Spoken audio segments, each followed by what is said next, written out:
Nandito tayo sa bahay ni na parin lalo dito sa Gatid. May puwet ganon, wala? Wala. Ito, fighter.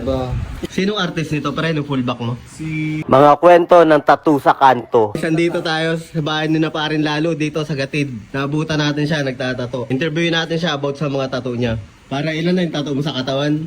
Madami na, pare. Hindi na mabilang. Ang laki na pala ng tattoo mo sa likod. Ano to? Tapos na, hindi pa? Hindi ba, pare? Sinong artist nito? Pre, no fullback mo? Si Jaymar Banagan. Si Bob. Mr. Bob. Si Bob pa lang. Ilang session to, pre, ginawa? Padalawa pa lang yan, pare. Masakit, puta na. Itong full sleeve mo, pre, sinong artist nito? Si John Quaid, miss lang. Taga-Gatid din.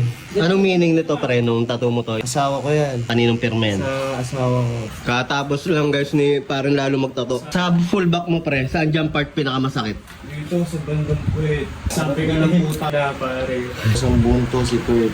Si John Quaid, miss lang. 2019, 2020, ganun. Sinong artist nito, pre? Nakakalimutan ko na. Si Quaid din.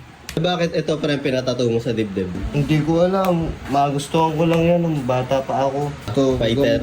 Nangangagat yan, pare. Sinong artist niyan, pre? Kapatid ko. Kapatid mo ata. Sinong artist niyan? Kapatid ko din, si Mark. Ito, first tattoo ko to. Ito, si Wangod to. Oo, si Wangod yan. Pumunta ka rin pala kay Wangod, no? Apo yan, apo. Tagal na yun, siguro mga almost 5 years. Yung sa ribcage mo, pre, ito. Sino namang artist niyan? Si Bob Dima, din. oo. Sinong artist nito? Hindi ko alam, bata pa ako na ito eh. Ilan taong ka nung tinatuan ka? First tattoo? 15 years old. Sa binti mo, pre. Tandaan pa yung mga artist niyan. Hindi na wala na, oo. Maliban dyan, pre, may tattoo ka pa. Wala na. May puwet ganon, wala. Wala.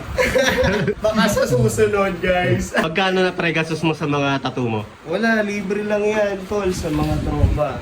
Pakonsuelo. Then palit gawa, no? Paliggawa. Anong masasabi mo pre sa mga nagbabalak magpatato? Guys, patato na kayo. Yung mga nasa gallery nyo, napatats mo na yan. Pag gusto nyo magpatato dito, kontakin nyo lang to si Lalo. Lalo pa sa Baleanas. Yun, Lalo Pascual Ernas. Follow nyo siya. Ang reaction ng magulang mo nung nakita yung first tattoo mo? Wala, sabi niya lang, maganda. Tapos sabi niya, tanga mo, huwag mo nang uulitin. Pare na, no? Uulit pa rin hanggang sa napuno na. Wala nang magawa. Please follow Kanto Tinta.